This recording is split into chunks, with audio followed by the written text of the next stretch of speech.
જો તમે social media પર એક્ટિવ હશો તો સમજી જ ગયા હશો કે અમે કોની વાત કરી રહ્યા છીએ.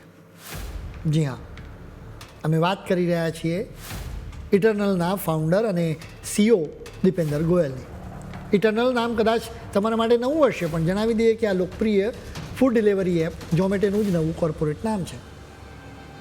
સોશિયલ મીડિયા પર આ વસ્તુને લઈને જાત જાતની અટકળો ચાલી રહી છે. કોઈએ મજાકમાં તેને માથા પર ચોંટાડેલી ચિંગમ કહી તો કોઈએ એને પોર્ટેબલ ચાર્જિંગ પેડ ગણાવ્યું, પરંતુ હકીકત કંઈક અલગ જ છે. દીપિન્દર ગોયલે કાનની ઉપરના ભાગે જે ક્લિપ જેવું ડિવાઇસ પહેર્યું છે તેને તમે ટેકનિકલ ભાષામાં ટેમ્પલ કહેવામાં આવે છે. દીપિન્દર અત્યારે ખાવા પીવાની ડિલિવરીની સાથે કંઈક હટકે કામમાં લાગ્યા છે. નવેમ્બર 2025માં તેમણે એક એવી વાત કરી જે સાંભળીને ભલભલા ચક્રાવે ચડી જાય. તેમણે રજૂ કરી ગ્રેવિટી એજિંગ હાઇપોથોરોસિસની થિયરી. ચાલો સમજીએ કે આ આખી લપ શું છે અને દીપિન્દરના માથા પર પેલું સોનેરી મશીન શું કામ કરી રહ્યું છે. તેમનું કહેવું છે કે પૃથ્વીનું ગુરુત્વાકર્ષણ આપણા મગજ પર સતત જોર કર્યા કરે છે. જેમ જેમ આપણી ઉંમર વધે તેમ તેમ આ ગુરુત્વાકર્ષણ બળ મગજ તરફ જતા લોહીના પ્રવાહને ધીમો પાડી દે છે. જો મગજને પૂરતું લોહી ન મળે તો માણસ જલ્દી ગરડો થવા લાગે છે. ટૂંકમાં ઉંમર વધવા પાછળ આ ગુરુત્વાકર્ષણ પણ એક મોટું કારણ હોઈ શકે.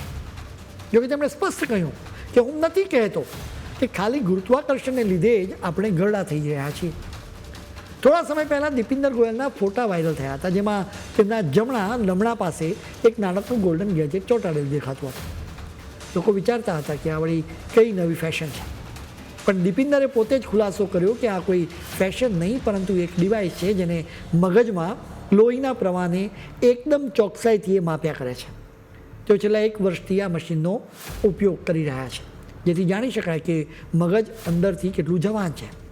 ડિસેમ્બર 2025માં તેમણે હિન્ટ આપી હતી કે આ ડિવાઇસ ટૂંક સમયમાં પબ્લિક માટે લોન્ચ થશે અને એનું નામ રાખવામાં આવ્યું છે ટેમ્પલ. સવાલ એ છે કે આની પાછળ કયો વિચાર છે. જેમ આપણે સ્માર્ટ વોચમાં સ્ટેપ્સ કે હાર્ટ રેટ માપીએ છીએ, તેમ આ ગેજેટ સતત એ જોશે કે તમારા મગજમાં લોહી બરાબર ફરે છે કે નહીં. વિજ્ઞાન માને છે કે મગજની તંદુરસ્તી જાણવા માટે લોહીનો પ્રવાહ સૌથી મહત્ત્વની નિશાની છે.